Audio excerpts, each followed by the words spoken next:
Ito po ang ating programa, ah, ang buhay at ministeryo ng ating Panginoong Jesus. Sa pagkakataon po ito ay lesson 13 na po tayo at may kinalaman po sa pagbuhay ng Panginoong Jesus sa isang anak ng babaeng balo na namatay. At ganoon din, dahil sinusubukan nating dalawang pangyayari ating tinatalakay tuwing tayo ay mayroong broadcast, ay pag-aaralan din natin yung pagpapadala ni Juan Bautista ng kanyang mga alagad upang sa Panginoong Jesus ay magtanong kung siya nga ba yung kanilang hinihintay. So tayo tutungo sa ating pag-aaral mga kapatid. Noong nakaraan ay ating pinag-aralan naman yung pagpili ng Panginoong Jesus ng kanyang mga 12 apostoles. At ganoon din ay pinag-aralan ang pagpapagaling ng Panginoong Hesus sa isang alipin ng senturyon, kahit na ito ay malayo sa kanya. Isang himala ang pagpapagaling sapagat ang alipin ay malapit nang mamatay sa mga pagkakataong iyon nang siya ay ilapit ng kanyang Panginoon sa Panginoong Hesus na siya ay pagalingin. At ang Panginoon naman ay handa siyang puntahan kung nasaan man siya, kahit na malayo. Subalit pinigilan siya ng senturyon sa pagsasabing hindi siya karapat-dapat na puntahan ng Panginoon sa kanyang bahay. At sa halip, ang sabi niya, sabihin lamang ng Panginoon na gagaling ang kanyang alipin at gagaling na ang alipin at ganun nga po ang nangyari. Ngayon naman ay ating pag-aaralan ang pangyayari na binuhay ng Panginoon ang isang bugtong na anak ng lalaki ng isang babaeng balo. Ang pangyayari ay nasusulat sa Lucas 17:11 hanggang 17. Atin pong basahin. At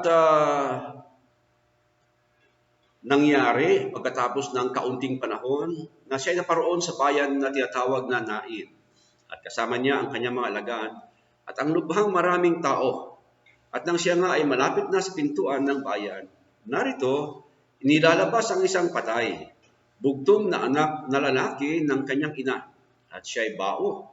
At kasama niya ang maraming tao na taga-bayan. At pagkakita sa kanya ng Panginoon, siya ay kinahabagan niya at sinabi sa kanya, huwag kang tumangis. At siya lumapit at hinipo ang kabaong. At ang nagdadala ay tumigil at sinabi niya, binata, sinasabi ko sa iyo, magbangon ka. At naupo ang patay at nagpasimulang magsalita. At siya ibinigay niya sa kanyang ina. At sinidlan ng takot ang lahat at niluluwalhati nila ang Diyos na sinasabi, lumitaw sa gitna natin ng isang dakilang propeta at dinalaw ng Diyos ang kanyang bayan at kumalat ang balita. Ating nabasa na ang Panginoong Hesus kasama ang mga alagad at maraming tao ay nasa bayan na tinatawag na Nain. Ang Nain ay isang maliit na bayan sa tinatawag nilang northwest slope of Jebel Dachi. Ewan ko tama pagkakapronounce ko, no? Pero ito ngayon ay tinatawag na Hill of More. Doon nga sa may pintuan ng bayan ng Nain ay nakita ng Panginoong Hesus ang inilalabas na isang batang patay na anak ng isang babaeng balo pa naman. Tayo po ay nakatitiyak na patay na ang bata sapagkat ang nagsabi na siya ay patay na ay isa pong doktor. No? Si Dr. Lucas na siya pong may akda ng aklat. Ganoon din ay ating masasabing patay na ang bata sapagkat dumaan na ang mahabang oras. Ang patunay na dumaan na ang maraming oras ay sapagkat marami na ang mga tao doon na sumama sa kanila. At dahil naipon na sila doon, ibig sabihin ay ilang oras na rin ang lumipas mula nung ito ay bawian ng buhay. Kung ang bata ay nawalan lamang ng malay, ay sana nagising na sa pagtakbo ng panahon. Mahalaga pong banggitin ito sapagkat ang iba ay di naniniwalang patay ang bata, kaya hindi siya binuhay ng Panginoon, kundi kusa lamang na nagkamalay. Ang nasusulat ay patay na ang bata at binuhay nga ng Panginoon. At ito ay isang himala. At nang lumapit ang Panginoong Hesus sa ina ng namatay na bata, ito ay pinagsabihan niyang huwag kang tumangis. Ayawan ko po kung ano ang naging impact o kahulugan ng mga salitang ito sa babae. Kung kilala niya ang Panginoon, Ang mga salitang ito ay sapat na upang siya ay maaliw. Subalit kung di talaga niya kilala ang Panginoon, siya ay magtataka at baka mag-iisip na ang nagsabi sa kanya noon ay di naunawaan ang kanyang kalagayan. Marahil sa isip niya, paano hindi ako tatangis? Namatay nga ang kaisa-isa kong anak. Ang namatay nga po ay kaisa-isang anak ng isang babaeng balo. Ang balong babae ay nangangahulugang wala ng asawang maghahanap buhay para sa kanya. At ngayon, at patay na rin ang kanyang anak, ibig sabihin pagtanda niya ay wala na rin mag-aalaga sa kanya. Napag-uunawa ng Panginoong Hesus ang kalagayan ng babaeng balo, kaya ang sabi po sa talatang 13, kinahabagan niya ang babae. Kaya kinausap nga ito at sinabihang, huwag kang tumangis. At nilapitan ng Panginoong Hesus ang kabaong at hinipo ito. Ang salita pong kabaong ay hindi po talaga tumutukoy sa kabaong na alam natin ngayon. Hindi pa po kasi nauso ang kabaong na alam natin ngayon. Noong panahon na iyon, hindi po inilalagay sa kabaong ang kanilang patay. Katulad po ni Lazaro sa Juan 14 o 11 versikulo 44, ating babasa roon na ang namatay na si Lazaro ay wala naman talaga doon sa parang tabla na ginawa na kilalagyan ng kanyang katawan. No? Kahit na po yung Panginoong Hesus, nung siya ay namatay, binalot lamang sila ng telang lino o linen cloth. Kaya ang tinutukoy po na hinipo ng Panginoong Hesus ay yun pong parang straight chair na kung saan ay nakalagak ang katawan ng bata na namatay. At yun po ang kanyang hinipo at huminto naman ang mga nagdadala ng bata. At noon niya sinabi, no? Binata, sinasabi ko sa iyo, magtindig ka. At bakit naman kinausap pa ng Panginoon ang binatang namatay? Maririnig ba niya ito? Kasi pinahinto yung nagdadala doon sa parang street chair at kinausap ng Panginoon yung patay. No? Patay na ito, bakit niya kakausapin? No? Pero pong idea na kaya daw kinausap ang binata ay upang yung binata lamang ang magigising o mabubuhay na muli sapagkat siya lamang ang makakarinig. Sabi po kasi doon sa Juan 5, 28-29, darating ang oras na babangon ang lahat ng namatay na makakarinig sa kanyang tinig. Paano daw kung marinig din naman ng ibang mga patay ang tinig ng Panginoon at magigising din? Kaya specific na kinausap ng Panginoon ang binata. Mayroon pong ibang record na ganoon din ang ginawa ng Panginoon. Kinausap niya mismo yung kanyang binuhay na muli. Ganito ang pangyayari nung buhayin ng Panginoon ang anak na babae ni Jairus sa Lucas 8, 49-55, at ganoon din si Lazarus sa Juan 11. Marahil po, kaya kinakausap ng Panginoon ang binubuhay niya ay upang ang sentro ng atensyon ay yaong namatay nga na binuhay niya. Pagkatapos na pagsabihan ng Panginoon ang binata na magbangon ka, ito nga ay naupo, verse 15. Sabi nga ni Lucas, at naupo ang patay. Pagbibigay pa rin ng diin doon sa patay. Subalit ito ngayon ay nakaupo na. Ito ay pinapakitang isa pong himala ang pangyayaring ito. At upang lalong maunawaan ng mga tao na himala nga ito ay hindi po magic lamang. Ang dating patay ay bumangon, naupo at nagsalita. Nangangahulugan po ito na totoong miracle, himala, tanda ang pangyayari. Maaari pong sabihin ng mga kaaway ng Panginoon na hindi ito himala. Kung hindi ganoon ang pangyayari as recorded by the Dr. Lucas.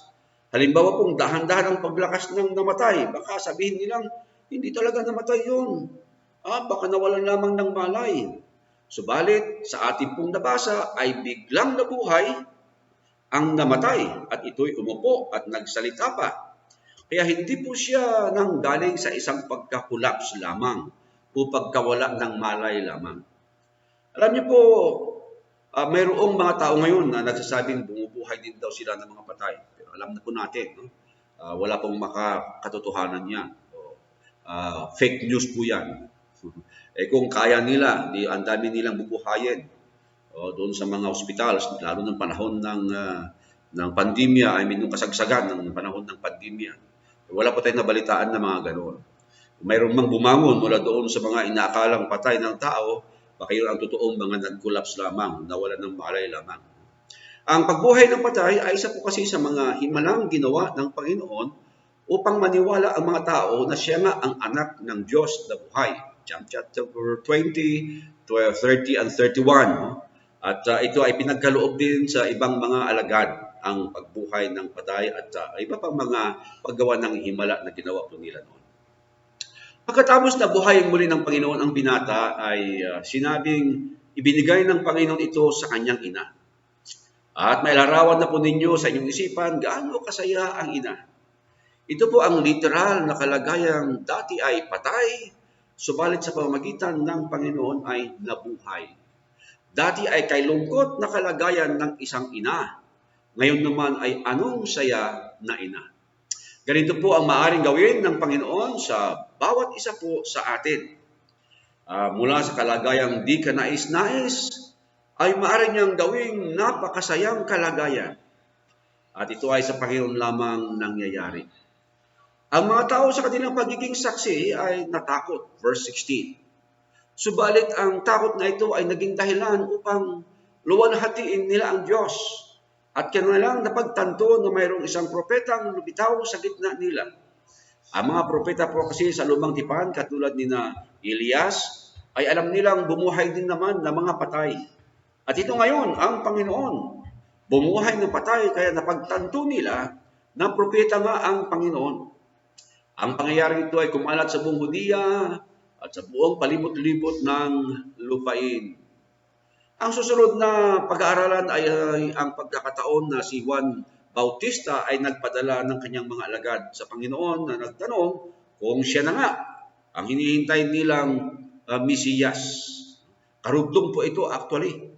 Noong pangyayari sa Lucas 7:11 hanggang 17 patungkol sa pagbuhay ng Panginoong Hesus sa isang patay na bata. Ang record ng pagpapadala ni Juan Bautista ng kanyang mga alagad sa Panginoon ay nasa Lucas 7:18 hanggang 35. At madali po nating unawain ito. Ito ay isang kasaysayan, record ng kasaysayan. So, pasadahan lang po natin, no? At maunawaan nyo na kung ano po ang mga nangyari. Kaunti na lamang nakomento pagkatapos po ng pagbabasa natin. Ito po ating basahin. At ibinalita kay Juan ng kanyang mga alagad ang lahat ng mga bagay na ito, referring po doon sa pagpapagaling ng Panginoong Hesus o pagbuhay ng Panginoong Hesus sa batang namatay. At sa pagpapalapit ni Juan sa kanya ng dalawa sa kanyang mga alagad, ay sinugo sila sa Panginoon na nagpapasabi, ikaw baga yung paririto o hihintayin namin ang iba?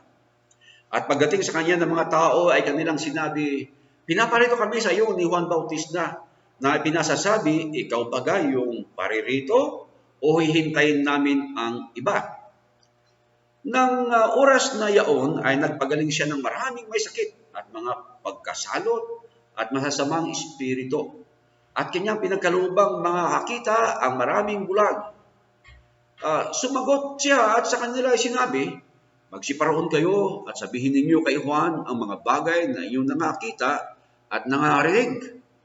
Ang mga bulag ay nakakita, ang mga pilay ay nagsisilakad, ang mga kitungin ay nangalilinis, at ang mga bingi ay nakakarinig.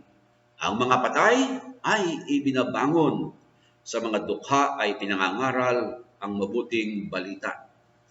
At mapalad ang sinumang hindi makasumpong ng anumang katitisuran sa akin. At nang mga kaalis na ang mga kasugo ni Juan, ay nagpasimula siyang magsalita tungkol kay Juan sa mga karamihan. Anong linabas ninyo upang mamasdan sa ilang? Isang tambong inuuga ng hangin? Natapot ano ang nilabas ninyo upang makita? Isang taong nararamtan ng mga damit na masisilang lino. Darito ang nagsipanamit ng maririlang at nangabubuhay sa pagmamasilang ay nasa mga palasyo ng mga hari. Tatapot ano ang linabas ninyo upang makita? Isa bagang propeta? Oo, sinasabi ko sa inyo at higit pa sa isang propeta. Ito ay ang tungkol sa kanya ay nasusulat. Narito, sinusugo ko ang aking sugo sa unahan ng iyong mukha, na maghahanda na iyong daan sa unahan mo. Sinasabi ko sa inyo, sa mga ipinanganak ng mga babae ay walang dakila kaysa kay Juan. Gayunmay ang lalong maliit sa kaharian ng Diyos ay lalong dakila kaysa kanya. At pagkarinig ng buong bayan at ng mga maniningil ng buwis ay pinatututuhanan ng Diyos na nagsipagbautismo ng bautismo ni Juan. Datapwat, pinawalang halaga ng mga Fariseo at ng mga tagapagtanggol ng kautusan sa kanyang sarili ang payo ng Diyos at hindi napabautismo sa kanya. Sa ano kayo tutulad ang mga tao ng lahing ito? At ano ang kanilang katulad? Tulad sila sa mga batang nakaupo sa pamilihan at nagsisigawan sa isa't isa na sinasabi, tinutugtugan namin kayo ng plauta at hindi kayo nagsisayaw.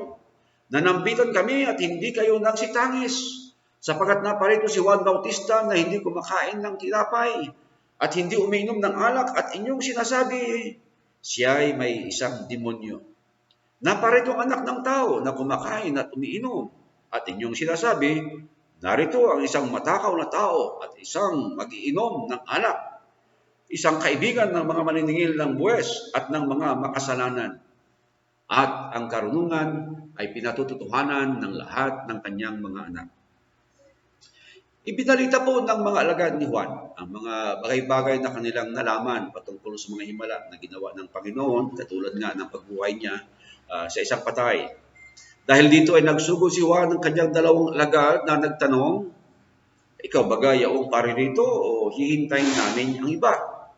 At ayon din naman sa talatang 2, noong sila ay nakarating sa Panginoon, noon din ay nagpagaling ang Panginoon ng maraming may sakit at mga pagkasalot at inalihan ng marasasamang espiritu. Ganon din ay pinagaling niya ang mga bulang. Kaya ang sagot ng Panginoon sa mga alagad ni Juan ay, kung ating ipaparaphrase, bumalik kayo sa kanya. Parang niya sinasabi, sabihin niyo sa kanya ang inyong mga nasaksihan na aking ginagawa.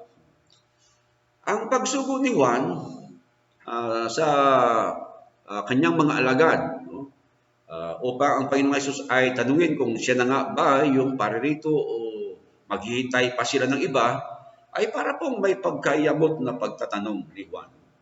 Ating maalaala na mismong si Juan ang nagpakilala sa Panginoong Hesus noong una. Diba? Pinakilala niya sa pagsasabing, ito ang kordero ng Diyos, Juan 1:29. At si Juan din naman ang saksi na sa pagbabautismo ng Panginoon ay bumaba sa kanya ang Espiritu.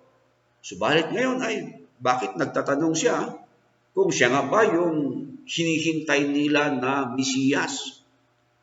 Alam niyo mga kapatid, mga kaibigan, ang mga Hudyo ay merong hinihintay na Mesiyas.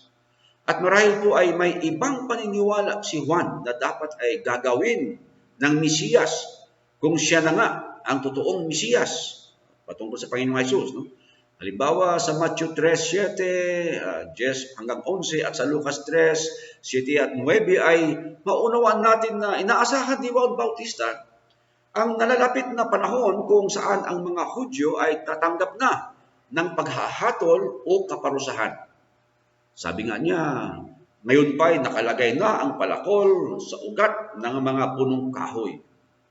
Noong nang babautismo siya ay nakahanda na rin ang parusa sa mga Hudyo at inaasahan niya na ang pagpaparusa ay gagawin ng Panginoong Hesus. Subalit, hindi pa naman ginagawa ng Panginoon ang pagparusa.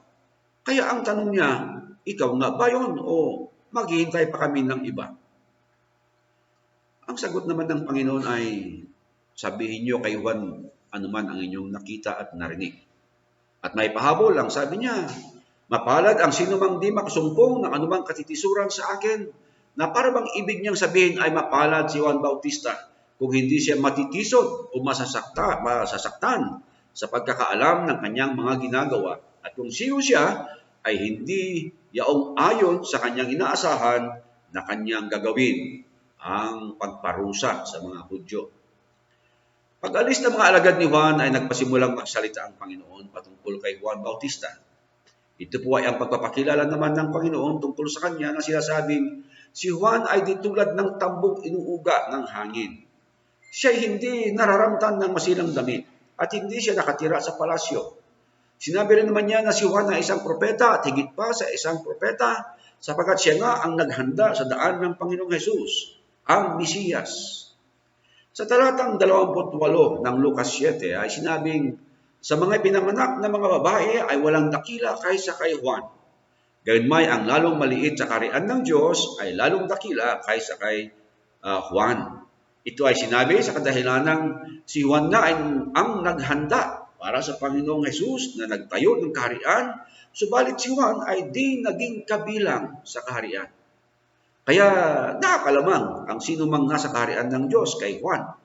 Tayo, nasa kaharian tayo ng Diyos, nasa iglesia tayo ng Panginoon. Samantalang si Juan ay wala. Wala pa kasi po ang iglesia noong panahon ni Juan at namatay siya bago nagkaroon ng iglesia.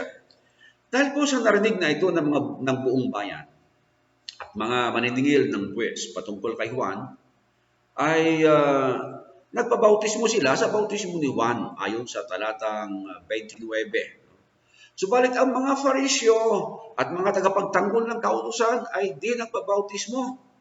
Ito po yung mga may katigasan ang mga puso.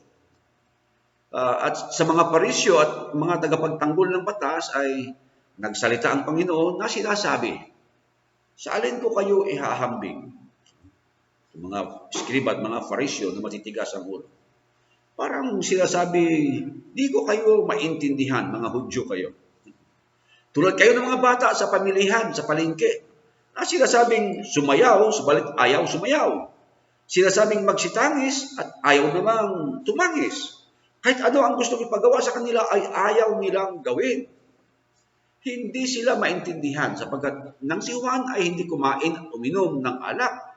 Tinawag nila siyang may sa demonyo. At nang dumating naman siya, ang Panginoong Hesus, na kumakain at umiinom, at kasama ang mga makasalanan, tinawag naman nilang matakaw at isang mag-iinom ng alak at kaibigan pa ng mga maniningil ng buwis at ng mga makasalanan. Hindi maintindihan itong mga Fariseo at mga tagapagtanggol ng batas. Basta ayaw lamang nilang sumunod sa batas ng Diyos. Ganoon sila. Mga kapatid, mga kaibigan, no? At inapag-aralan na si Juan at ang ibang mga Hudyo ay hindi maintindihan ang Panginoon. Bakit hindi pa ginawa ng Panginoon yung nais nilang gawing pagpaparusa sa mga Hudyo ng mga araw na yun? Kaya tuloy, nagtanong kung siya na nga ba ang Mesiyas o iba at maghintay pa sila ng iba.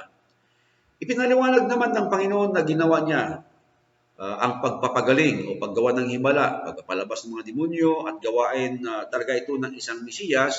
Kaya sabi niya sa mga alagad ni Juan Bautista, sabihin niyo nga kay Juan kung ano ang inyong nasaksihan. Sapat na sana ang mga nasaksihan ko ng mga alagad at maikwento nila kay Juan at maniwala si Juan na siya nga yung Mesiyas na kanilang hinihintay. Kaya lamang ang mga Hudyo sa tigas ng kanilang puso ayaw din namang maniwala. At si Juan tuloy na umaasa na parurusahan na ng Mesiyas yung mga Hudyo na matitigas ang puso ay hindi makapaniwala din, nagdadalawang isip kung ang Panginoong Hesus ay siya na nga ba yung Mesiyas. Very interesting na po ang development ng mga pangyayari sa ministeryo ng ating Panginoong Hesus at patuloy po natin itong susubaybayan. Pansamantala po ay atin po lang tatapusin ang ating pong pag-aaral. So sa oras po na ito, ating napag-aralan ang pagbuhay ng Panginoong Hesus sa isang namatay na bugtong na anak ng isang babaeng balo. At ito ay talagang isang miracle, himala, sapagkat hindi ito natural. No? At isa itong tanda, sign, kasi patunay ito na yung gumawa ng miracle ay ang Mesiyas o galing sa Diyos.